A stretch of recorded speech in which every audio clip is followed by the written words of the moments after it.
नमस्कार दोस्तों, स्वागत है आपका IAS PCS अकेडमी में। और जो यूपीएससी का जो एग्ज़ाम है आपका, उसका हम आज टेस्ट 1 करेंगे। और आपने यूपी PCS में देखा कि कितना ही बेहतरीन आपने परफॉर्मेंस किया। जिन लोगों से मैं पर्सनली जानता हूं, जिन्होंने मेरे साथ टेस्ट दिए थे, ध्येय IAS के और दृष्टि IAS के, उनको कितना लाभ हुआ है। तो हम आज भारतीय राज्य व्यवस्था विजन IAS की शुरू करेंगे और यही सबसे बेस्ट है टेस्ट सीरीज यूपीएससी के लिए। तो चलिए स्टार्ट करते हैं। यहाँ पे हम पहला क्वेश्चन देखेंगे।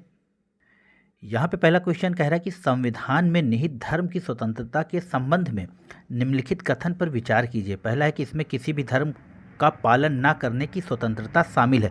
देखिए, यह कथन एकदम सही है और यहाँ पर सही कथन ही पूछा है। फिर लिखा है दूसरा कि यह सभी धर्म परिवर्तनों पर रोक लगाता है।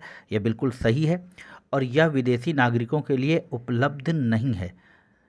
नहीं, यह आपका गलत है यहाँ पर। और विदेशी नागरिकों के लिए उपलब्ध नहीं है। तो धर्म की स्वतंत्रता चाहे देश का नागरिक हो चाहे विदेश का, सबके लिए उपलब्ध है। तो यहाँ पर तीन को अगर गलत मान लेंगे तो यहाँ पर दो तो एलिमिनेट हो गए। तो यहाँ पर जो इसका सही आंसर है दोस्तों, वो है ऑप्शन ए। चलिए नेक्स्ट क्वेश्चन देखेंगे। इसी तरह के बेहतरीन क्वेश्चन विजन वालों की वेब टेस्ट सीरीज करने में बहुत ही बेहतरीन लगता है, बहुत अच्छा लगता है। चलिए नेक्स्ट क्वेश्चन दिखा है कि संविधान के अनुच्छेद 360 के तहत वित्तीय आपात की घोषणा करने की शक्ति निहित है। तो आप सब जानते हैं कि यह राष्ट्रपति करता है। यहाँ पर ऑप्शन सी हो जाएगा। चलिए 3 में लिखा है कि हाल ही में the forest of India 2000 report 2021 प्रकाशित की गई थी। इस संदर्भ में निम्नलिखित कथनों पर विचार कीजिए। तो लिखा है कि इसे प्रतिवर्ष वन सर्वेक्षण FSI द्वारा तैयार किया जाता है। और फिर दूसरा है कि वन क्षेत्र में 10,000 वर्ग किलोमीटर की अधिक वृद्धि दर्ज हुई है। तो यहाँ पर नहीं लिखा है, तो कौन सा कथन सही नहीं है तो देख लेंगे हम लोग दोस्तों। और एक तीसरा छूट गया था, विगत 2 वर्षों में वनावरण में सबसे अधिक वृद्धि मध्य प्रदेश में देखी गई है। तो यहाँ पर कोई भी कथन सही नहीं है। ऑप्शन डी सभी कथन गलत हैं। तो यह प्रतिवर्ष जारी नहीं की जाती, बल्कि हर 2 वर्ष में जारी की जाती है। नेक्स्ट देखेंगे। 4 नंबर में कह रहा है कि भारतीय संसदीय प्रणाली और ब्रिटिश संसदीय प्रणाली के बीच निम्नलिखित में से कौन सी समानताएं विद्यमान है। तो लिखा है कि संसद की सर्वोच्चता, निर्वाचित राज्य प्रमुख और बहुमत प्राप्त दल का शासन। तो लिखा है उपरोक्त में से कौन सा कथन सही है। तो देखिए, यहाँ पर केवल तीसरा कथन सही है, क्योंकि भारतीय प्रणाली में संविधान की सर्वोच्चता है, ना कि संसद की सर्वोच्चता है। तो अगर यहाँ पर एलिमिनेट करके ही देख लेंगे तो 2 तो एलिमिनेट हो गए। तो इस तरह से आप इस तरह के टेस्ट सीरीज या इस तरह के जब आपके यहाँ क्वेश्चन आए तो आप इससे एलिमिनेट करके आप इसको क्वेश्चन तक या आंसर तक पहुँच सकते हैं। 5 में लिखा है कि नीति आयोग के निम्नलिखित पदाधिकारियों पर विचार कीजिए। तो लिखा है कि अध्यक्ष, उपाध्यक्ष, विशिष्ट आमंत्रित, और उसके बाद है 4 मुख्य कार्यकारी अधिकारी। उपयुक्त में से किसे प्रधानमंत्री द्वारा नियुक्त किया जाता है। तो आप देख लीजिए कि अध्यक्ष तो आपका प्रधानमंत्री खुद ही होता है। तो फिर बचा कौन आपके पास, उपाध्यक्ष और विशिष्ट आमंत्रित और मुख्य कार्यकारी अधिकारी, यानी कि ऑप्शन ए हो जाएगा यहाँ पर सही। नेक्स्ट देखेंगे। 6 नंबर में कह रहा है कि सरकार के भारतीय स्वरूप को एकात्मक प्रवृत्ति वाले संघ के रूप में वर्णित किया गया है। संविधान के निम्नलिखित में से कौन से प्रावधान इस प्रवृत्ति का समर्थन करते हैं। तो देखिए, पहला है कि यहाँ एकल और लचीला संविधान, फिर यहाँ पर है अखिल भारतीय सेवाओं का प्रावधान, और फिर है यहाँ पर केंद्र द्वारा राज्य के राज्यपाल की नियुक्ति। तो यहाँ पर हो जाएगा ऑप्शन डी। यहाँ पर सभी कथन सही हैं। देखिए, हमारा जो संविधान है वो कठोर और लचीला दोनों है। तो आप ये मत समझिएगा कि यहाँ पे कहीं किताब में या कहीं MCQs आ जाता है कि कठोर संविधान। तो कठोर और लचीला दोनों का समन्वय किए हुए है हमारा संविधान। 7 में कह रहा है कि राष्ट्रीय जनसंख्या रजिस्टर NPR के संदर्भ निम्नलिखित में से कथनों पर विचार कीजिए। तो लिखा है कि NPR में केवल नागरिक शामिल है। फिर लिखा है कि भारत के प्रत्येक सामान्य निवासी के लिए NPR में पंजीकरण कराना अनिवार्य है। फिर तीसरा है कि NPR के लिए सर्वप्रथम 2010 में जनगणना 2011 के मकान सूचीकरण चरण के 7 आंकड़े एकत्र किए गए थे। तो देखिए 7 का हो जाएगा यहाँ पर पहला गलत है, और तो यहाँ पर हो जाएगा ऑप्शन बी। नेक्स्ट देखेंगे। 8 में लिखा है कि निम्नलिखित कथनों पर विचार कीजिए। संविधान में संशोधन करने की संसद की शक्ति पर कोई सीमा आरोपित नहीं है। फिर दूसरा है केवल राष्ट्रपति ही निर्धारित कर सकता है कि कोई मामला संविधान के मूल ढांचे का है या नहीं। तो देखिए, यहाँ पर ना तो एक ना तो दो होगा, क्योंकि यहाँ पर सर्वोच्च न्यायालय बेसिक स्ट्रक्चर का की व्याख्या कर सकता है, और उसके बाद है कि संसद के ऊपर सीमा है, क्योंकि वो बेसिक स्ट्रक्चर से छेड़छाड़ नहीं कर सकते। तो यहाँ पर दोनों ही कथन गलत हैं, तो ऑप्शन हो जाएगा आपके पास डी। देखिए 9 नंबर कह रहा है कि एशियाई अवसंरचना निवेश बैंक के संदर्भ निम्नलिखित कथनों पर विचार कीजिए। भारत इस बैंक का दूसरा सबसे बड़ा शेयरधारक है। फिर दूसरा है कि संयुक्त राज्य अमेरिका और जापान दोनों इसके सदस्य नहीं हैं। चलिए कबाड़ी वाले भी आ गए हैं, 1 मिनट हम इसको स्टॉप कर देंगे। तो इसका जो आंसर होगा 9 का वो होगा ऑप्शन आपका सी। यहाँ पर दोनों ही कथन सही हैं। तो यहाँ पर जो संयुक्त राज्य अमेरिका और जापान है तो इसके सदस्य देश नहीं है, और सबसे पहला जो सबसे बड़ा शेयर धारक है वो है आपका चाइना, और उसके बाद भारत दूसरा सबसे बड़ा शेयर धारक है इसका, और इसका मुख्यालय जो है आपका वो बीजिंग में है। नेक्स्ट क्वेश्चन देखेंगे। 10 में कह रहा है निम्नलिखित में से कौन सी लोकतंत्र की कमियां हो सकती हैं। तो यहाँ लिखा है कि पहला कि लोकतंत्र में नेता बदलते रहते हैं, जिससे अस्थिरता उत्पन्न हो सकती है। फिर दूसरा है कि लोकतंत्र भ्रष्टाचार को जन्म दे सकता है, क्योंकि यह चुनावी प्रतिस्पर्धा पर आधारित है। फिर तीसरा है कि लोकतंत्र में उग्र या गैर जिम्मेदारी निर्णय लेने की संभावना बढ़ जाती है। तो देखिए यहाँ पर जो होगा ऑप्शन केवल ए सही है, पहला और दूसरा सही है, और यह वाला कथन गलत है। देखिए जवाबदेही या जिम्मेदारी या अकाउंटेबिलिटी तो होती है, तो यह गलत था। नेक्स्ट देखेंगे 11 में कि मूल अधिकारों के संदर्भ में निम्नलिखित में से कौन से कथन सही हैं। तो लिखा है कि ये अनुल्लंघनीय प्रकृति के हैं और इनमें संशोधन नहीं किया जा सकता। ठीक है, दूसरा देखेंगे कि वे राज्य और निजी व्यक्ति दोनों की कार्रवाइयों के विरुद्ध उपलब्ध हैं। फिर तीसरा है कि ये कार्यपालिका और विधायिका दोनों की निरंकुशता पर नियंत्रण के रूप में कार्य करते हैं। तो देखिए 11 का हो जाएगा आपका ऑप्शन सी, पहला गलत है। यह इनमें संशोधन किया जा सकता है, और 42वें संविधान संशोधन के द्वारा इसमें संशोधन किया गया है। चलिए नेक्स्ट देखेंगे। 12 में लिखा है कि मूल कर्तव्यों के संदर्भ में निम्नलिखित में से कौन से सही हैं। तो यहाँ पर लिखा है कि इनका उपयोग न्यायालय द्वारा किसी विधि की संवैधानिकता निर्धारित करने हेतु किया जा सकता है। फिर लिखा है कि इन्हें संसद द्वारा विधि निर्माण के माध्यम से लागू कराया जा सकता है। तो देखिए 12 का हो जाएगा, यहाँ पर सही दिया हुआ है, तो यहाँ पर 12 का हो जाएगा ऑप्शन सी, दोनों ही कथन सही हैं मूल कर्तव्यों के संदर्भ में। नेक्स्ट देखेंगे। 13 में लिखा है कि संविधान में अपनाई गई भारतीय पंथ निरपेक्षता की निम्नलिखित में से कौन सी विशेषता या विशेषताएं नहीं है। तो लिखा है कि यह पहला है कि धर्म एक व्यक्तिगत विषय है तथा राज्य द्वारा इसमें कोई हस्तक्षेप नहीं किया जा सकता। फिर दूसरा है कि किसी भी नागरिक को धर्म या जाति के आधार पर राज्य के किसी भी शैक्षणिक संस्थान में प्रवेश से वंचित नहीं किया जा सकता। तो यह बात सही है। तो यहाँ पर क्योंकि अनुच्छेद 15 में लैंगिक विभेद की बात की गई है। और फिर तीसरा है यहाँ पर कि प्रत्येक धार्मिक संप्रदाय को बिना किसी प्रतिबंध के धर्मार्थ संस्थानों की स्थापना और पोषण का अधिकार है। तो अनुच्छेद 29 में यह दिया है। तो यहाँ पर जो सही हो जाएगा आपका वो होगा आपका ऑप्शन नहीं, यहाँ पर ये तीसरा गलत है, तो ऑप्शन हो जाएगा सी, केवल यहाँ पर दूसरा ही सही है। नेक्स्ट देखेंगे। लिखा है 14 में कि उच्चतम न्यायालय के निम्नलिखित वाद मूल अधिकारों और राज्य के नीति निर्देशक तत्वों के बीच टकराव से संबंधित हैं। तो हम लोग 14 का देख लेंगे यहाँ पर। तो 14 का यहाँ पर पहला कथन है कि IR कोहिलोवाद 2007, फिर है गोलकनाथवाद 1967, फिर मेनका गांधी 1978 और मिनर्वा मिल्स वाद 1980। तो लिखा है कि कूट का प्रयोग करते हुए सही का चयन कीजिए। तो देखिए 14 में आपका गोलकनाथ और आपका हो जाएगा मिनर्वा मिल्स, यह आपका ऑप्शन हो जाएगा यहाँ पर बी सही है, बाकी यहाँ पर सब गलत है। नेक्स्ट देखेंगे। 15 में लिखा है कि संविधान के अनुच्छेद 12 में प्रदत्त राज्य की परिभाषा में निम्नलिखित में से कौन शामिल है। तो यहाँ लिखा है पहला कि दिल्ली मेट्रो रेल, भारतीय विशिष्ट पहचान प्राधिकरण, नीति आयोग और RBI। तो देख लेंगे हम लोग 15 में। और 15 का हम आपको बता दें कि जितने भी कॉरपोरेशन हैं, जितनी भी संस्थाएं हैं, जैसे LIC हो गया, निर्वाचन आयोग हो गया, इस तरह के सब राज्य की परिभाषा में आते हैं। तो यहाँ पर हो जाएगा ऑप्शन डी। नेक्स्ट देखेंगे। देखिए यहाँ पे लिखा है 16 में कि हाल ही में सुर्खियों में रहा वेडेल सागर निम्नलिखित क्षेत्रों में से कहाँ अवस्थित है। तो इसका हम देख लेंगे तो यह हो जाएगा ऑप्शन डी, अंटार्कटिका में। नेक्स्ट देखेंगे 17 में कि केंद्रीय सतर्कता आयोग के संदर्भ में निम्नलिखित कथनों पर विचार कीजिए। तो यह एक संवैधानिक निकाय है। फिर दूसरा है कि इसके अध्यक्ष और सदस्यों की नियुक्ति राष्ट्रपति के द्वारा की जाती है।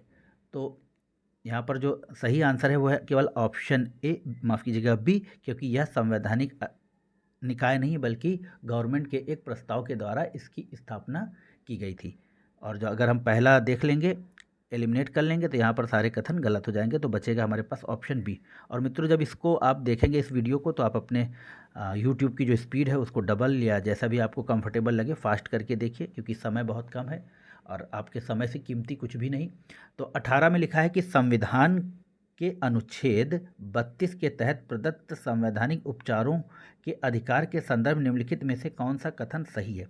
तो लिखा है कि इसे किसी भी कार्यपालिका आदेश या विधि की संवैधानिकता का निर्धारण करने के लिए लागू किया जाता है, और यदि यह प्रत्यक्ष रूप से किसी मूल अधिकार का उल्लंघन करता है। फिर दूसरा है कि मूल अधिकारों के प्रवर्तन के मामले में उच्चतम न्यायालय मूल तथा अनन्य क्षेत्राधिकार प्राप्त है, माफ कीजिएगा। फिर तीसरा कह रहा है कि यह संविधान की एक मूल विशेषता है और इसे संवैधानिक संशोधन द्वारा भी नहीं हटाया जा सकता। तो यह बिल्कुल सही बात है। तो देखिए यहाँ पर दूसरा आपका गलत है, क्योंकि उच्चतम न्यायालय नहीं बल्कि उच्च न्यायालय, दोनों न्यायालयों को मूल अधिकारिता के मामले में यह अधिकार प्राप्त है रिट जारी करने के। तो चलिए यहाँ पर जो ऑप्शन हो जाएगा वो हो जाएगा आपके पास ऑप्शन सी। नेक्स्ट देखेंगे, और यहाँ पर लिखा है 19 में कि भारत में संघ राज क्षेत्र के गठन हेतु निम्नलिखित में से कौन से कारण उत्तरदायी हैं। तो लिखा है कि सांस्कृतिक भिन्नताएं, सामरिक महत्व, जनजाति लोगों का हित और प्रशासनिक महत्व। नीचे कूट का प्रयोग कर सही उत्तर चुनिए। तो 19 का हम देख लेंगे, तो यहाँ पर हो जाएगा ऑप्शन डी, यह सभी कारक उत्तरदायी होते हैं। नेक्स्ट देखेंगे 20 में कह रहा है कि भारतीय संविधान के अनुच्छेद 19 के तहत प्रत्याभूत वाक एवं अभिव्यक्ति की स्वतंत्रता के दायरे में निम्नलिखित में से कौन सा शामिल है। तो यहाँ पहला है कि मौन रहने की स्वतंत्रता, हड़ताल का अधिकार, प्रसारण का अधिकार, सरकारी गतिविधियों के बारे में जानने का अधिकार। तो देखिए यहाँ पर हो जाएगा हड़ताल का अधिकार। यह मतलब फंडामेंटल राइट्स नहीं है, यह एक विधिक राइट्स है। तो यहाँ पर 2 एलिमिनेट कर देंगे तो हमारे 2 आंसर तो एलिमिनेट हो गए। तो यहाँ पर हो जाएगा ऑप्शन ए। नेक्स्ट देखेंगे 21 में लिखा है कि राष्ट्रीय बाल अधिकार संरक्षण आयोग के संदर्भ में निम्नलिखित में से कौन से कथन सही हैं। तो यहाँ पर देख लेंगे, पहला है कि यह बाल श्रम निषेध और विनिमय अधिनियम 1986 के तहत गठित एक संवैधानिक निकाय है। फिर इसे दूसरा देख लेंगे, तो इसे निःशुल्क और अनिवार्य बाल शिक्षा का अधिकार अधिनियम के प्रावधानों की निगरानी के लिए एक एजेंसी के रूप में नामित किया गया है। तो यहाँ पर 21 का केवल हो जाएगा ऑप्शन बी, तो यह दूसरा वाला सही है। नेक्स्ट देखेंगे 22 में लिखा है कि परख पोर्टल कार्यक्रम के संदर्भ निम्नलिखित कथनों पर विचार कीजिए। तो पहला है कि यह स्कूलों में छात्रों शिक्षकों दोनों के लिए आकलन करेगा। फिर लिखा है कि इसे अखिल भारतीय तकनीकी परिषद द्वारा लॉन्च किया जा रहा है। तो 22 में यहाँ पर ऑप्शन सी, दोनों ही कथन सही हैं। नेक्स्ट देखेंगे 23 में लिखा है कि भारतीय संविधान से संबंधित उदारवाद के विचार के संदर्भ में निम्नलिखित कथनों पर विचार कीजिए।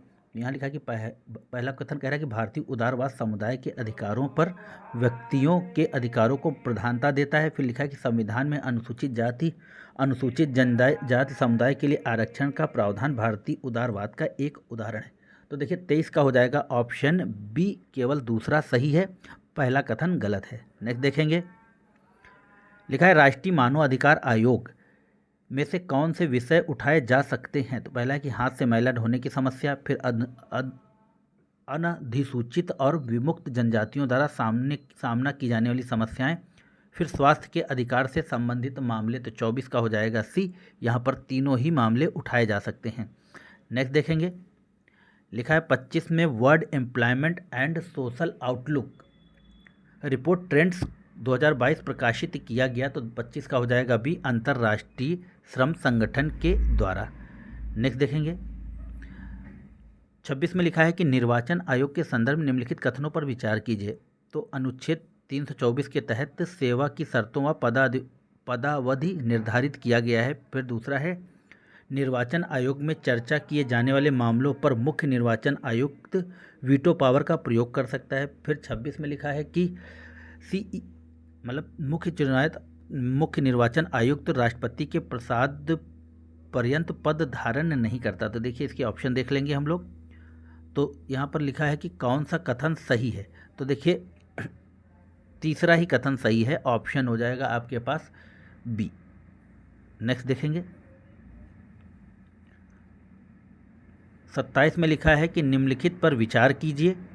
तो यहाँ पर है राष्ट्रपति शासन, राष्ट्रीय आपातकाल और सैनिक शासन, और उपयुक्त में से किस विशेष परिस्थितियों का भारतीय नागरिकों के मौलिक अधिकारों पर प्रभाव पड़ता है। तो देखिए 27 का हम लोग देखेंगे तो यहाँ पर होगा केवल ऑप्शन सी, यानी कि 2 और 3 सही है, पहला गलत है। नेक्स्ट देखेंगे 28 में कह रहा है कि निम्नलिखित में से कौन से निदेशक सिद्धांत 42वें संविधान संशोधन द्वारा जोड़े गए। तो यहाँ पर है पहला कि बच्चों के स्वास्थ्य विकास के लिए अवसर सुरक्षित करना, फिर दूसरा है सामान्य न्याय को बढ़ावा देना और गरीबों को निःशुल्क विधिक सहायता प्रदान करना, तीसरा है आय प्रतिष्ठा और सुविधाओं और अवसरों में असमानता को कम करना। तो देखेंगे यहाँ पर ऑप्शन 28 में, और यहाँ पर ऑप्शन ए सही है, पहला और दूसरा कथन बिल्कुल सही है।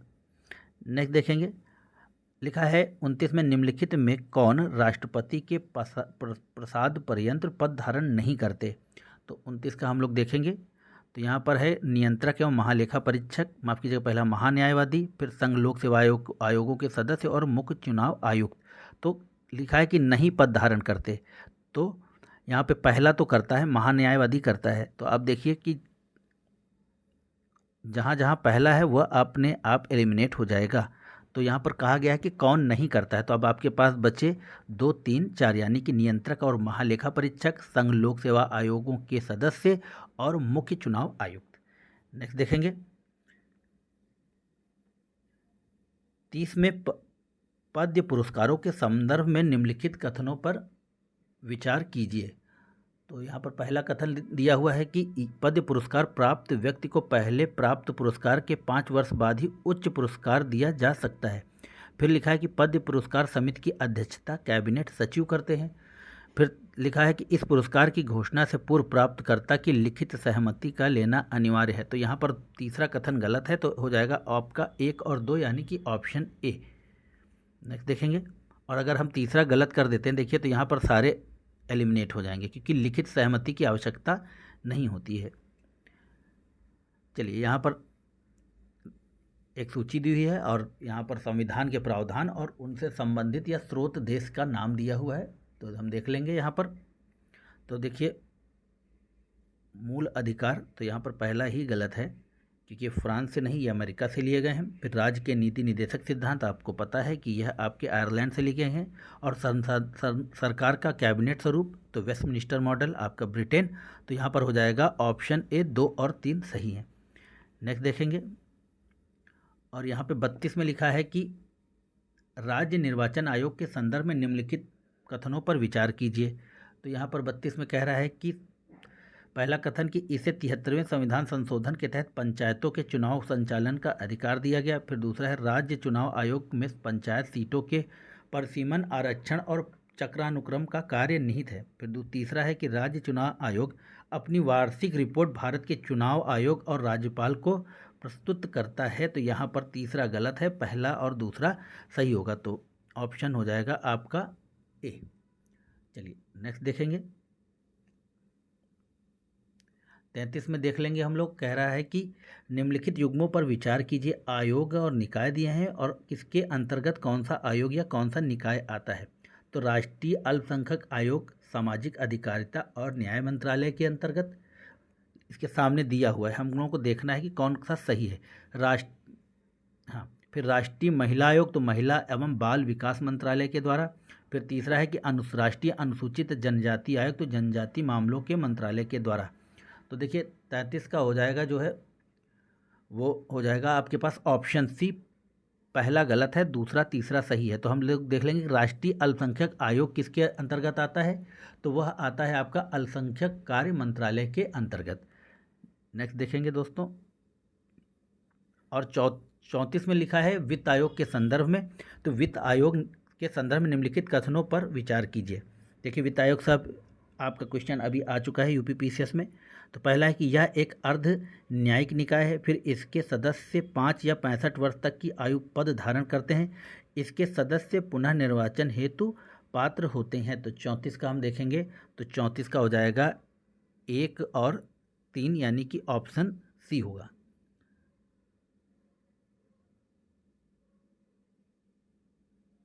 नेक्स्ट देखेंगे, हाल ही में एयरटेल पेमेंट बैंक को आरबीआई द्वारा अनुसूचित बैंक का दर्जा दिया गया, इस संदर्भ में निम्नलिखित कथनों पर विचार कीजिए। पहला कथन है कि प्रत्येक अनुसूचित बैंक समाशोधन गृह का सदस्य बनने के लिए पात्र है। फिर दूसरा, भुगतान बैंक डेबिट और एटीएम कार्ड मुहैया करा सकते हैं। फिर तीसरा है कि भुगतान बैंक की जमा सीमा 1 लाख रुपए है। तो देखिए यहाँ पर तीसरा गलत हो जाएगा और पहला और दूसरा सही है, तो ऑप्शन ए सही हो जाएगा। इनकी जो भुगतान सीमा है वह 1 लाख रुपया नहीं है, बल्कि इनकी जो भुगतान सीमा है इस समय जो वर्तमान में 2 लाख रुपए तक की है। चलिए नेक्स्ट देखेंगे, 36 में कह रहा है कि भारत का संविधान का उपयोग इस मूल ढांचे के रूप में करता है जिसके भीतर सरकार संचालित होती है, निम्नलिखित में से कौन सा कारण यहाँ पर सही है। तो 36 का हम देखेंगे और 36 का सही नहीं पूछा है, तो यहाँ पर डी वाला सही नहीं है। भारत का संविधान एक पवित्र दस्तावेज है और इसे परिवर्तित नहीं किया जा सकता। तो देखिए कितनी बार यहाँ पर संशोधन हो चुका है, 103 और 104 संशोधन हो चुके हैं, तो यह तीसरा कथन अपने आप में ही गलत हो जाता है। नेक्स्ट 37 में देखेंगे, कह रहा है कि निम्नलिखित में से कौन से अपने संबंधित पद पर न रह जाने के पश्चात केंद्र या राज्य के किसी और पद का पात्र नहीं होता है। तो 37 में हम देखेंगे, तो यहाँ पर पहला है कि भारत का नियंत्रक एवं महालेखा परीक्षक, फिर दूसरा है भारत का महान्यायवादी और तीसरा है संघ लोक सेवा आयोग के सदस्य। तो 37 का हो जाएगा ऑप्शन बी, केवल पहला है जो यहाँ पर सही नहीं है, तो भारत का नियंत्रक और महालेखा परीक्षक। नेक्स्ट देखेंगे, 38 क्वेश्चन लिखा है निम्नलिखित कार्यों में से कौन से राष्ट्रीय अनुसूचित जनजाति आयोग द्वारा किया जाता है। तो पहला, वन क्षेत्र में रहने वाली अनुसूचित जनजातियों को लघु वनोपज के संबंध में स्वामित्व अधिकार प्रदान करने के लिए किए जाने वाले उपायों का सुझाव देना। फिर दूसरा है कि अनुसूचित जनजातियों को उनके अधिकारों और रक्षा उपायों से संबंधित वंचित करने के संबंध में निर्दिष्ट शिकायतों की जांच। फिर पंचायत अधिसूचित क्षेत्रों में विस्तार, यानी जहाँ पर पेशा एक्ट की बात हो रही है, 1996 के प्रावधानों को पूर्ण क्रियान्वित करने और सुनिश्चित करने के लिए किए जाने उपायों का सुझाव। तो यहाँ पर ऑप्शन हो जाएगा डी, 1, 2, 3 सही हैं। नेक्स्ट देखेंगे, 39 में कह रहा है कि निम्नलिखित में से कौन सा भारत के संविधान में शोषण के विरुद्ध अधिकार के रूप में उल्लिखित है। तो पहला हो जाएगा गिरफ्तारी और निरोध से संरक्षण, फिर कारखानों में बालकों के नियोजन का प्रतिषेध, फिर मानव के दुर्व्यापार और बालता श्रम का प्रतिनिषेध। तो 39 का हो जाएगा ऑप्शन सी, 2 और 3 यहाँ पर सही है। नेक्स्ट देखेंगे, 40 में लिखा है कि स्वतंत्र भारत स्वतंत्रता अधिनियम 1947 के संदर्भ में निम्नलिखित में से कौन से कथन सही हैं। तो लिखा है कि इसमें प्रावधान किया गया है कि भारत स्वतंत्रता अधिनियम 1947 सहित अंग्रेजों द्वारा भारत के संबंध में बनाए गए किसी भी कानून को बदल सकता है। फिर दूसरा है कि इसके द्वारा भारत में गवर्नर जनरल के पद को समाप्त कर दिया गया है। फिर तीसरा है, हालांकि इसने भारत को स्वतंत्र घोषित कर दिया, लेकिन इसने भारतीय रियासतों पर ब्रिटिश सर्वोच्चता की समाप्ति की घोषणा नहीं की। तो देखिए 40 का हो जाएगा ऑप्शन ए केवल सही। नेक्स्ट देखेंगे, तो देखिए 40 का हो जाएगा ऑप्शन ए सही। नेक्स्ट देखेंगे, 41 में कह रहा है कि यदि कोई विदेशी राज्य क्षेत्र भारत का भाग बन जाता है तो यह निर्दिष्ट करने की शक्ति उस विदेशी राज्य क्षेत्र के लोगों भारत के नागरिक होंगे निहित है।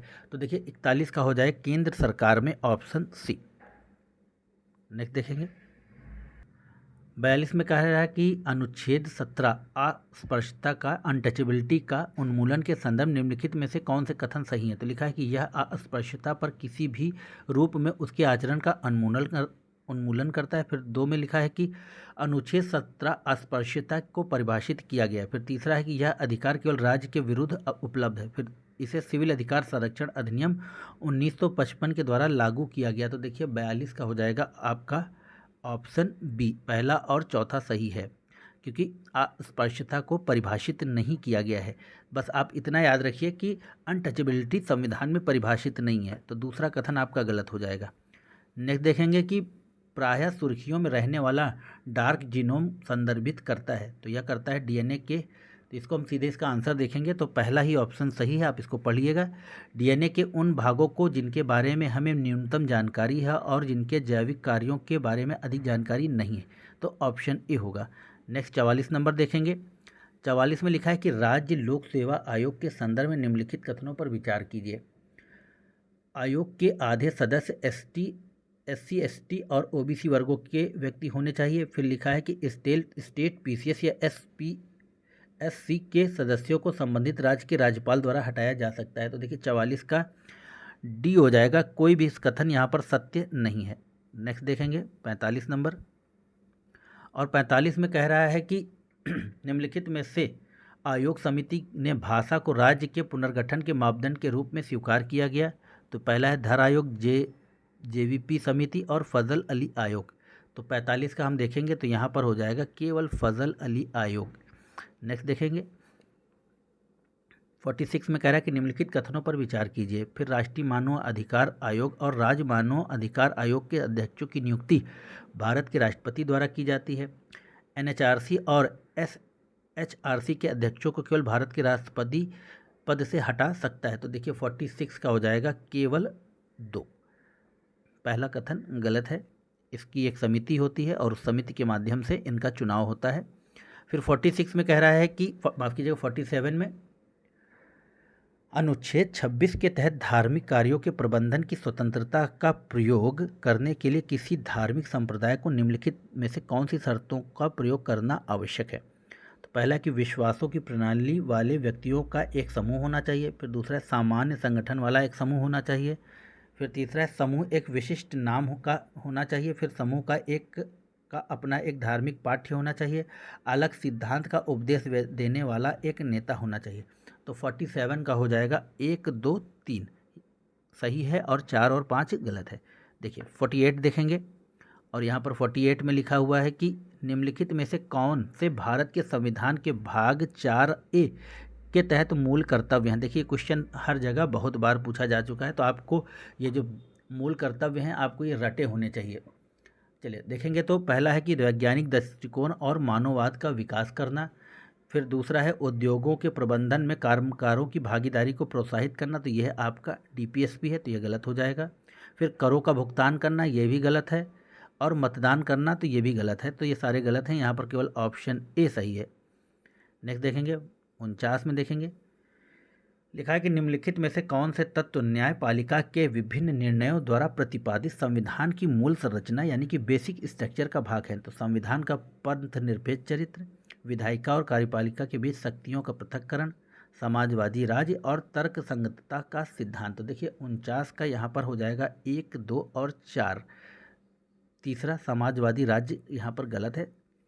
नेक्स्ट देखेंगे 50 में कह रहा है कि निम्नलिखित में से कौन से हित समूहों और जन आंदोलन दोनों के लिए समान है। तो देखिए दोनों चुनावी प्रतिस्पर्धा में प्रत्यक्ष रूप से भाग लिए बिना राजनीति को प्रभावित करने का प्रयास करते हैं। फिर दूसरा है यहाँ पर कि दोनों का एक ढीला संगठन होता है जहाँ निर्णय अनौपचारिक और लचीला होता है। फिर तीसरा है कि बड़े पैमाने पर स्वतः स्फूर्त जन भागीदारी पर निर्भर होते हैं। तो देखिए 50 का हम देखेंगे तो यहाँ पर केवल पहला ही कथन सही है, दूसरा और तीसरा कथन गलत है। नेक्स्ट देखेंगे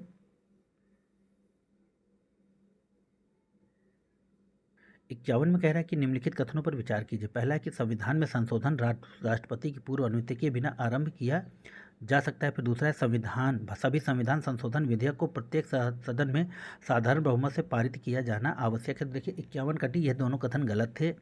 नेक्स्ट देखेंगे, लिखा है कि संविधान की प्रस्तावना के संदर्भ में निम्नलिखित कथनों पर विचार कीजिए। यह है कि पहला कथन प्रस्तावना में यह कहा गया है कि संविधान भारत की संविधान सभा से अपना अधिकार प्राप्त करता है। फिर भारतीय संविधान प्रस्तावना से आरंभ होने वाला विश्व का पहला संविधान था। फिर दूसरा है प्रस्तावना संविधान का भाग है तथा संविधान की व्याख्या में स्पष्टता प्रदान करती है। तो 52 का हो जाएगा आपके पास ऑप्शन बी, केवल तीसरा सही है और पहला और दूसरा गलत है। आपको पढ़ने से ही लग जाएगा, आप थोड़ा सा लॉजिकल हो जाएंगे तो बिल्कुल तुरंत आप आंसर तक पहुंच जाएंगे। नेक्स्ट कह रहा है कि यदि भारत का राष्ट्रपति संविधान के अनुच्छेद 359 के तहत प्रदान की गई शक्तियों का प्रयोग करता है तो क्या होगा? तो 53 का हो जाएगा सी, राष्ट्रपति को कुछ मूल अधिकारों के प्रवर्तन को निलंबित करने का अधिकार प्राप्त हो जाता है। 54 नंबर देखेंगे। 54 में लिखा है कि हाल ही में सुर्खियों में रहा जेनो ट्रांसप्लांटेशन किससे संबंधित है? तो वह है आपका विभिन्न प्रजातियों के बीच अंगों का प्रत्यारोपण। 55 में कह रहा है कि भारत में मार्शल लॉ के संदर्भ में निम्नलिखित कथनों पर विचार कीजिए। तो पहला है कि भारतीय संविधान के अनुच्छेद 34 में मार्शल लॉ को परिभाषित किया गया है। दूसरा है कि मार्शल लॉ और राष्ट्रीय आपातकाल दोनों को देश के किसी भी हिस्से में लागू किया जा सकता है। तो देखिए 55 का हो जाएगा ऑप्शन बी, केवल 2 और 34 में नहीं दिया गया है और यह दिया गया है आपका संविधान में कहीं भी परिभाषित नहीं किया गया है मार्शल लॉ को। राष्ट्रपति शासन और आपातकालीन शक्तियाँ यह सब दी हुई हैं, बट मार्शल लॉ को उसमें नहीं दिया गया हमारे संविधान में। 56 में लिखा है कि भारत में पदोन्नति में आरक्षण लागू करने के दौरान अनुसूचित जातियों और अनुसूचित जनजातियों के से संबंधित लोगों के प्रतिनिधित्व के संदर्भ में निम्नलिखित कथनों पर विचार कीजिए। तो पहला है कि लोक नियोजन में लोगों के किसी वर्ग के प्रतिनिधित्व की अपर्याप्तता को दर्शाने वाले मात्रात्मक आंकड़े एकत्र करने के लिए राज्य बाध्य है। फिर दूसरा है पदोन्नति संबंधी पदों में आरक्षित श्रेणियों के प्रतिनिधित्व की अपर्याप्तता के आकलन का उत्तरदायित्व केंद्र सरकार पर है। तो देखिए 56 का हो जाएगा ऑप्शन ए केवल सही है यहाँ पर। नेक्स्ट देखेंगे 57 में लिखा है कि भारतीय परिषद अधिनियम 1861 निम्नलिखित में से कौन से प्रावधान भारत में पहली बार प्रस्तुत किया गया? तो पहला है कि यह भारतीय प्रशासन में अध्यादेश जारी करने की शक्ति। फिर दूसरा है वायसराय की परिषद में गैर सरकारी सदस्यों के रूप में भारतीयों का नाम निर्देशन। फिर तीसरा भारत के राज्य सचिव का नया पद। तो 57 का देख लेंगे हम लोग और 57 का हो जाएगा यहाँ पर 1 और 2 कथन सही हैं, तीसरा कथन यहाँ पर गलत है। चलिए नेक्स्ट देखेंगे। 58 में कह रहा है कि भारतीय संविधान के अनुच्छेद 1 के तहत भारतीय संघ की अभिव्यक्ति में निम्नलिखित में से कौन से शामिल हैं? तो देखिए राज्य संघराज क्षेत्र, ऐसे राज्य क्षेत्र जो भविष्य में भारत द्वारा अर्जित किए जाएं। तो देखिए 58 का हम केवल ऑप्शन ए लेंगे और यहाँ पर पहला ही सही है, बाकी सारे ऑप्शन गलत हैं। 59 में देखेंगे लिखा है कि निम्नलिखित में से कौन भारत सरकार की संसदीय प्रणाली को परिभाषित करने वाली विशेषता है? तो पहला है कि कार्यपालिका, विधायिका और न्यायपालिका मध्य शक्तियों का सुस्पष्ट पृथक्करण। और फिर लिखा है कार्यपालिका की विधायिका के प्रति उत्तरदायी होना। फिर तीसरा है केंद्र और राज्यों के मध्य शक्तियों का विभाजन।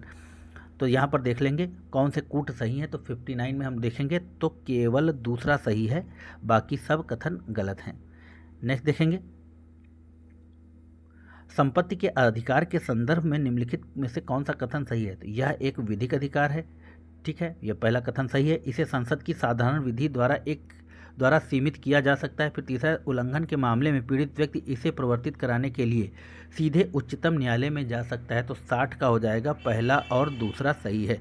पहले वो उच्च न्यायालय जाएगा और उसके बाद फिर उच्चतम न्यायालय।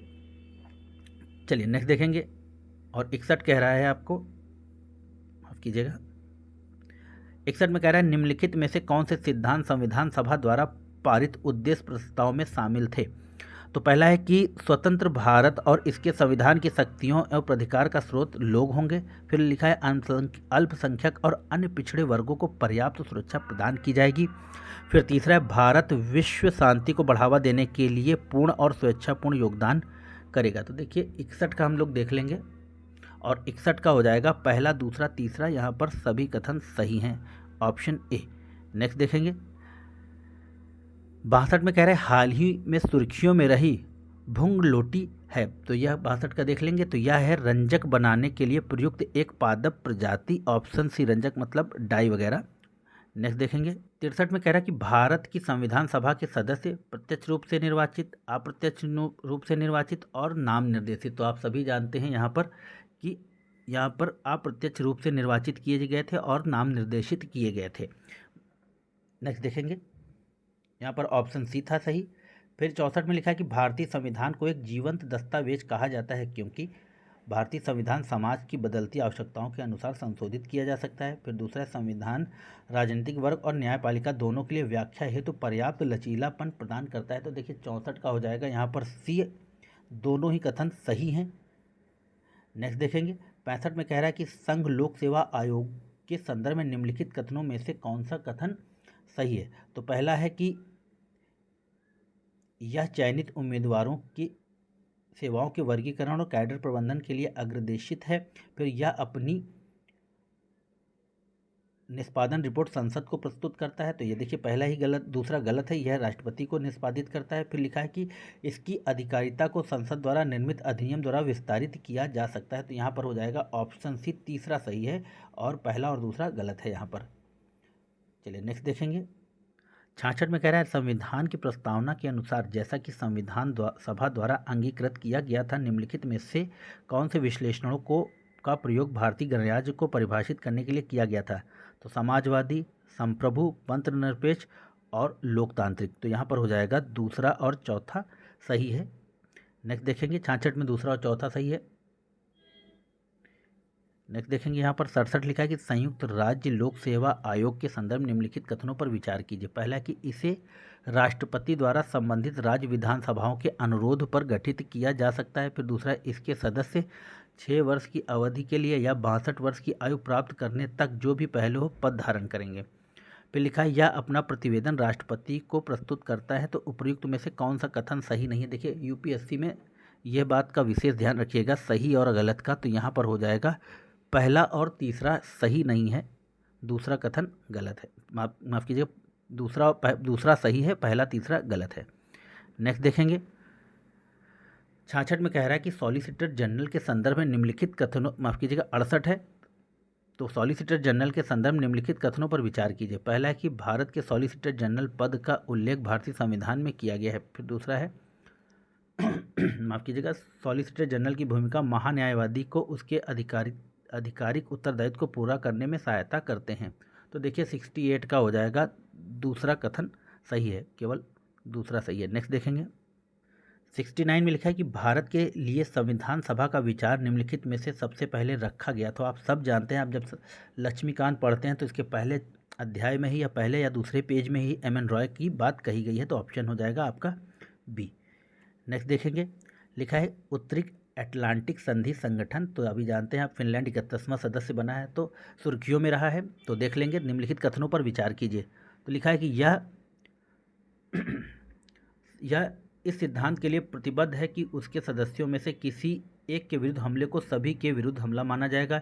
इसका मुख्यालय ब्रुसेल्स बेल्जियम है। तो देखिए 70 का यहाँ पर दोनों ही कथन सही हैं, ऑप्शन सी हो जाएगा। नेक्स्ट देखेंगे 71 में लिखा है निम्नलिखित कथनों पर विचार कीजिए। तो लिखा है कि आपातकाल के दौरान भारत के संघीय ढांचे के एकात्मक स्वरूप में परिवर्तन जर्मनी के वीमर संविधान से लिया गया है। फिर दूसरा है कि आपातकाल के दौरान मौलिक अधिकारों का निलंबन भारतीय संविधान की एक अनूठी विशेषता है। तो यहाँ पर हो जाएगा ऑप्शन डी, कोई भी कथन सही नहीं है। नेक्स्ट देखेंगे दोस्तों 72 में कह रहा है कि राज्यों को पुनर्गठित करने की संसद की शक्ति के संदर्भ में निम्नलिखित कथनों पर विचार कीजिए। तो यहाँ पर है कि इस प्रकार के परिवर्तनों पर विचार करने वाला कोई भी विधेयक राष्ट्रपति की पूर्व सिफारिश से ही संसद में पेश किया जा सकता है। फिर दूसरा है अनुच्छेद 3 के तहत किसी राज्य क्षेत्र को कम करने की संसद की शक्ति में किसी भारतीय क्षेत्र को एक विदेशी राज्य को सौंपने की शक्ति शामिल है। फिर तीसरा है कि राज्यों के पुनर्गठन के उद्देश्य से संबंधित कोई भी विधेयक संसद में विशेष बहुमत से पारित किया जाएगा। तो देखिए यहाँ पर केवल 72 का ए सही है, ऑप्शन ए एक सही है, बाकी सब गलत हैं। और यहाँ पर 73 कह रहा है कि राज्य महाधिवक्ता के संदर्भ में निम्नलिखित कथनों पर विचार कीजिए। तो वह है कि वह राज्यपाल द्वारा नियुक्त किया जाता है। फिर राज्य के महाधिवक्ता के रूप में नियुक्त होने के लिए उसकी आयु कम से कम 35 वर्ष होनी चाहिए। फिर तीसरा है कि उसका पारिश्रमिक राज्यपाल द्वारा निर्धारित किया जाता है। तो देखिए 73 का हो जाएगा पहला और तीसरा सही है। और हमारे मोहल्ले में आज कबाड़ियों की जैसे बाढ़ आ गई है। चलिए 74 में देखेंगे। और दोस्तों जब ये सेशन आप देखते हैं तो आप ज़रूर कमेंट करिए कि आपको ये सेशन कैसा लगा। हम आगे इस तरह का वीडियो लेके आएँ टेस्ट जितने हो सकते हैं आपके परीक्षा तक हम आगे टेस्ट जारी करें या ना करें, तो आप ज़रूर बताइएगा और ज़्यादा से ज़्यादा लोगों तक इसको शेयर करिए। 74 में लिखा है कि निम्नलिखित में से कौन सी रिट निजी व्यक्ति के साथ साथ सार्वजनिक प्राधिकरण के विरुद्ध भी जारी की जा सकती है। तो यहाँ पर है बंदी प्रत्यक्षीकरण, परमादेश और प्रतिषेध। तो 74 का हम देखेंगे तो यहाँ पर हो जाएगा बंदी प्रत्यक्षीकरण केवल एक। नेक्स्ट देखेंगे, देखिए 75 में कह रहा है कि भारतीय संविधान के अनुच्छेद 33 के संदर्भ में निम्नलिखित कथनों पर विचार कीजिए। तो अनुच्छेद 33 के तहत विधि निर्माण की शक्ति केवल संसद को प्रदान की गई है, न कि राज्य विधानसभाओं को। ठीक है। फिर अनुच्छेद 33 के तहत निर्मित विधियों को किसी मूल अधिकार के उल्लंघन के आधार पर भी न्यायालय में चुनौती नहीं दी जा सकती। फिर तीसरा है कि अनुच्छेद 33 के तहत निर्मित विधियां केवल युद्धक कर्मियों और सशस्त्र बलों के अधिकारों को सम्मिलित करती हैं। तो देखिए 75 का हम देखेंगे तो यहाँ पर पहला और दूसरा कथन एकदम सही है, तीसरा गलत है। 76 में देखेंगे तो यहाँ पर कैग के बारे में बात हो रही है। तो लिखा है कि निम्नलिखित में से कौन से कथन यहाँ पर कैग के संबंध में सही है। तो लिखा है कि वह भारतीय लेखा परीक्षक और लेखा विभाग का प्रमुख होता है, और दूसरा है कि वह 5 वर्ष की अवधि या 70 वर्ष की आयु जो भी पहले हो पद धारण करता है। फिर तीसरा है यहाँ पर कि केंद्रीय वित्त मंत्री संसद में कैग की अनुपस्थिति के दौरान उसका प्रतिनिधित्व कर सकते हैं। तो देखिए यहाँ पर आपका केवल ऑप्शन ए सही होगा, यहाँ 65 होगा ना कि 70 वर्ष। नेक्स्ट देखेंगे, 77 में कह रहा है कि किसी राज्य में राष्ट्रपति शासन लगाने के निम्नलिखित में से किस परिस्थितियों को उचित माना जा सकता है। तो राज्य में कुशासन। ठीक है। फिर राज्य सरकार यदि विचारपूर्वक संविधान के विरुद्ध कार्य करती है। फिर तीसरा है कि केंद्र सरकार के किसी संवैधानिक निर्देश की राज्य सरकार द्वारा अवहेलना की जाती है। तो देखिए 77 का हो जाएगा 2 और 3 यहाँ पर सही है, राज्य में कुशासन के आरोप पर लगाया नहीं जा सकता है। नेक्स्ट देखेंगे 78 में लिखा है कि राज्य में निम्नलिखित में से कौन से प्रावधान संवैधानिक संशोधन के माध्यम से संविधान में शामिल किए गए हैं। तो पहला है कि राष्ट्रपति को मंत्रिपरिषद की सलाह के अनुसार कार्य करना, तो यह सही है। फिर 18 वर्ष से अधिक आयु के सभी नागरिकों को लोकसभा निर्वाचन में मतदान करने का हकदार है। फिर तीसरा है राज्य सामाजिक और शैक्षिक रूप से पिछड़े वर्ग की उन्नति के लिए विशेष प्रावधान करते हैं। तो यहाँ पर ऑप्शन डी हो जाएगा, सभी कथन सही हैं। नेक्स्ट देखेंगे, हाल ही में खगोलविदों ने अल्ट्रा लॉन्ग पीरियड मैग्नेटर से संबंधित एक दुर्लभ विशालकाय विस्फोट की खोज की है। अल्ट्रा लॉन्ग पीरियड मैग्नेटर के संदर्भ में निम्नलिखित कथनों पर विचार कीजिए। लिखा है कि उच्च ऊर्जा वाले न्यूट्रॉन तारे हैं जिनमें प्रबल चुंबकीय क्षेत्र है। फिर लिखा है कि मैग्नेटर्स का उत्सर्जन अत्यधिक रैखिक रूप से ध्रुवीकृत उज्ज्वल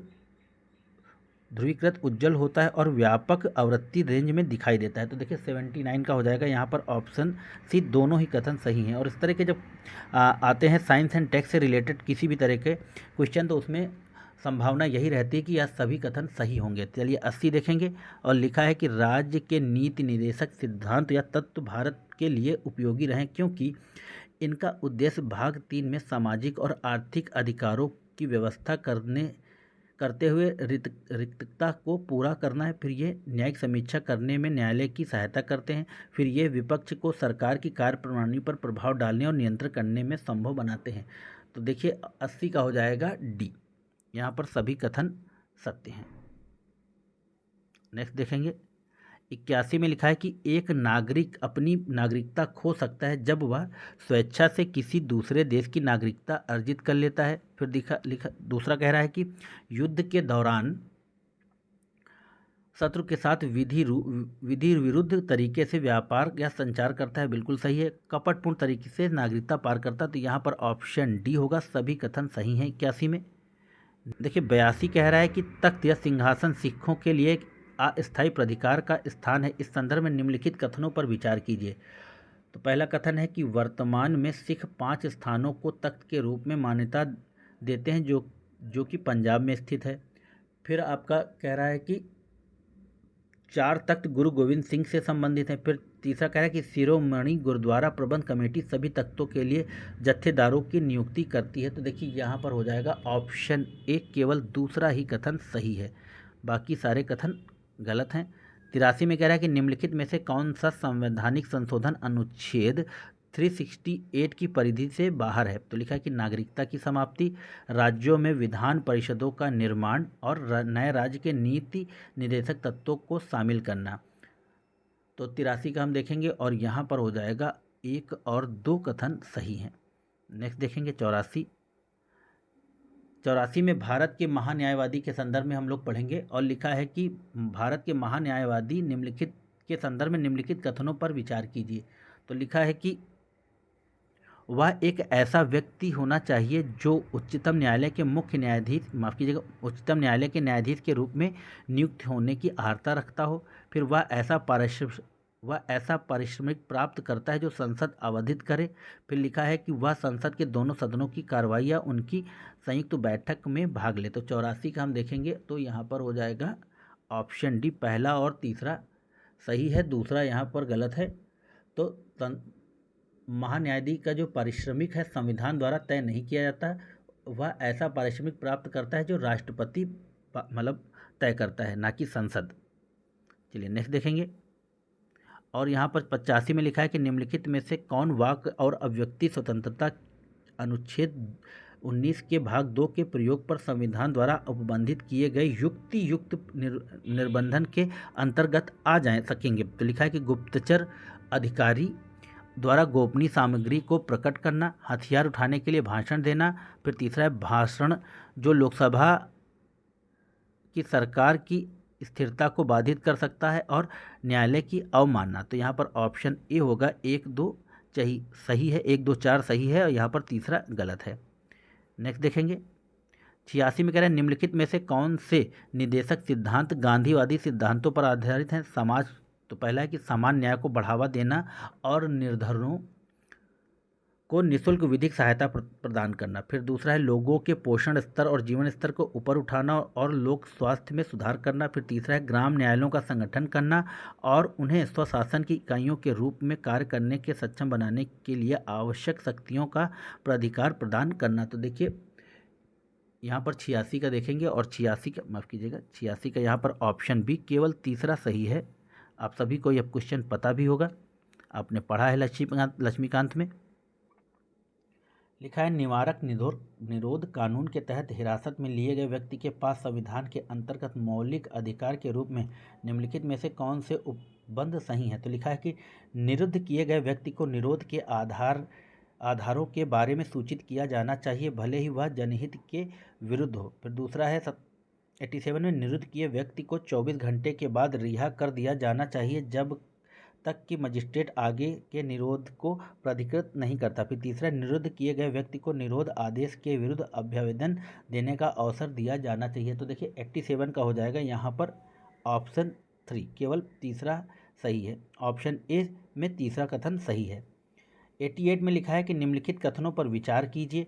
तो पहला कथन है कि किसी राज्य में राष्ट्रपति शासन को रद्द करने के लिए संसदीय स्वीकृति की आवश्यकता होती है। फिर लिखा है दूसरा कि 1978 के 44वें संविधान संशोधन अधिनियम ने राष्ट्रपति शासन की घोषणा की संसद की शक्ति को सीमित कर दिया है। तो देखिए 88 का यहाँ पर हो जाएगा केवल बी। नेक्स्ट देखेंगे 89 में लिखा है कि संविधान सभा के संदर्भ में निम्नलिखित कथनों पर विचार कीजिए। पहला कि यह पूरी तरह संप्रभु निकाय थी, यानी कि स्वतंत्र निकाय थी। फिर दूसरा है कि यह ब्रिटिश संसद द्वारा भारत के संबंध में बनाए गए किसी भी कानून को निरस्त कर सकती थी या बदल सकती थी। फिर 3 है रियासतें कभी भी विधानसभा में शामिल नहीं हुई। तो 89 का हम देखेंगे तो यहाँ पर होगा पहला और दूसरा कथन सही है और तीसरा कथन गलत है, ऑप्शन ए। नेक्स्ट देखेंगे 90 देखेंगे तो लिखा है भारत शासन अधिनियम 1919 के संदर्भ में निम्नलिखित में से कौन से कथन सही नहीं है। तो 90 का डी यहाँ पर कथन सही नहीं। इसने पहली बार मुसलमानों, सिखों और अंग्ल भारतीयों के लिए पृथक निर्वाचन मंडल का प्रावधान किया था। यह 1909 में हुआ था, ना कि 1919 में। नेक्स्ट देखेंगे 91 में कह रहा है कि उनका जन्म तमिलनाडु में हुआ था और वे श्री वैष्णववाद के दर्शन में सबसे सम्मानित आचार्य हैं। वे वेदांत की विशिष्ट द्वैतवाद उपशाखा के मुख्य प्रस्तावक के रूप में प्रसिद्ध हुए और उन्होंने भाष्य जैसे प्रभावशाली ग्रंथों की रचना की। उपर्युक्त परिच्छेद निम्नलिखित में से किस व्यक्ति का वर्णन करता है। तो 91 का डी बहुत ही चर्चित श्री रामानुजाचार्य, और इनकी जो 3 स्टैचू लग रही हैं, जिसमें उत्तर प्रदेश में स्टैचू ऑफ डिग्निटी के नाम से उनकी स्टैचू की स्थापना की जा रही है अयोध्या में। चलिए 92 में लिखा है कि निम्नलिखित कथनों पर विचार कीजिए। पहला है कि भारत के नागरिक संघ और राज्य दोनों के प्रति निष्ठावान होते हैं। फिर दूसरा है भारत में केवल जन्म से नागरिक ही राष्ट्रपति पद के लिए पात्र होंगे। तो देखिए 92 में हम देखेंगे, और 92 का हो जाएगा ना तो 1 ना ही 2। राष्ट्रपति के निर्वाचन के लिए भारत के नागरिक होना जरूरी है, ना कि भारत में जन्म लेना जरूरी है। चलिए नेक्स्ट देखेंगे। देखिए 93 में कह रहा है कि मूल संरचना के सिद्धांत के संदर्भ में निम्नलिखित कथनों पर विचार कीजिए। यह सर्वप्रथम केशवानंद भारती मामले में उत्पन्न हुआ, यह पहला कथन सही है। यह भारतीय संविधान की कठोरता और लचीलेपन के बीच संतुलन को कमजोर करता है। देखिए 93 का हो जाएगा ऑप्शन ए केवल सही, पहला कथन सही है, दूसरा गलत है, तो ऑप्शन ए सही होगा यहाँ पर। 94 में कह रहा है कि अनुच्छेद 20 अपराधों के लिए दोष सिद्धि के संरक्षण के संदर्भ में निम्नलिखित कथनों में विचार कीजिए। तो लिखा है दीवानी या फौजदारी मामलों में कोई पूर्व पद प्रभाव कानून यानी एक्स पोस्ट फैक्टो लॉ अधिनियमित नहीं किया जाएगा। ठीक है। फिर दूसरा है कि स्व अभिशंसन से सुरक्षा में अंगूठे के निशान और रक्त के नमूने देने से सुरक्षा संबंध शामिल है। फिर तीसरा है कि किसी लोक सेवक के विरुद्ध भ्रष्टाचार के आरोपों के मामले में दोहरी क्षति से बचने के लिए या तो न्यायालय या विभाग को ही कार्रवाई करनी चाहिए। तो देखिए 94 का हो जाएगा ऑप्शन डी उपर्युक्त में से कोई नहीं। नेक्स्ट देखेंगे। लिखा है कि संविधानवाद सीमित सरकार का दर्शन है। भारतीय संविधान की निम्नलिखित में से कौन सी विशेषता इस दर्शन को परिवर्तनीय बनाती हैं। तो पहला है मूल अधिकार, राज्य के नीति निर्देशक तत्व और आपका मूल कर्तव्य। तो देखिए 95 का हो जाएगा मूल अधिकार संविधानवाद की सीमित सरकार का दर्शन और इसकी विशेषता को उल्लेखित करता है। चलिए आगे बढ़ेंगे। और 96 में लिखा है कि यदि सशस्त्र विद्रोह के आधार पर राष्ट्रीय आपात की घोषणा की जाती है तो पहला हो जाएगा अनुच्छेद 19 के तहत प्रदत्त मूल अधिकार स्वतः निलंबित हो जाएंगे। फिर दूसरा है कि राष्ट्रपति मूल अधिकारों के प्रवर्तन के लिए न्यायालय जाने के अधिकार को निलंबित कर सकता है। फिर तीसरा है अनुच्छेद 21-22 द्वारा प्रदत्त मूल अधिकारों के प्रवर्तन को निलंबित नहीं किया जा सकता। तो देखिए 96 का यहाँ पर हो जाएगा, हम देखेंगे ऑप्शन, और ऑप्शन बी यहाँ पर सही है, केवल दूसरा कथन सही है, बाकी कथन यहाँ सही नहीं है। फिर 97 में कह रहा है कि भाषाई अल्पसंख्यक के लिए विशेष अधिकारी के संदर्भ में निम्नलिखित कथनों पर विचार कीजिए। तो लिखा है कि इसका उपबंध भारतीय संविधान के अनुच्छेद 350 के तहत किया गया, 350 बी के तहत। और उसके बाद है दूसरा, यह संविधान के तहत भाषाई और धार्मिक अल्पसंख्यक दोनों के लिए उपबंधित रक्षोपायों से संबंधित मामलों की जांच करता है। तो देखिए यहाँ पर ऑप्शन ए केवल पहला कथन सही है, दूसरा सही नहीं है। नेक्स्ट देखेंगे दोस्तों। और 98 में कह रहा है कि सरकार की निम्नलिखित में से कौन सी पहले राज्य निदेशक तत्वों को प्रभावी बनाती हैं। तो दूसरा पहला है कि 65 वर्ष से अधिक आयु के लोगों के लिए वृद्धावस्था पेंशन। तीसरा है दंड प्रक्रिया संहिता 1973 को अपनाना। तीसरा है प्रधानमंत्री कृषि सिंचाई योजना। और चौथा है महात्मा गांधी राष्ट्रीय ग्रामीण रोजगार गारंटी कार्यक्रम। तो देखिए यहाँ पर हो जाएगा आपका ऑप्शन डी, सभी कथन यहाँ पर सही है। 99 में लिखा है कि नीति आयोग या के टीम इंडिया विंग में शामिल हैं। तो 99 में हो जाएगा बी आपका प्रत्येक राज्य और केंद्रीय मामलों मंत्रालयों के प्रतिनिधि। देखिए लास्ट क्वेश्चन 100 नंबर।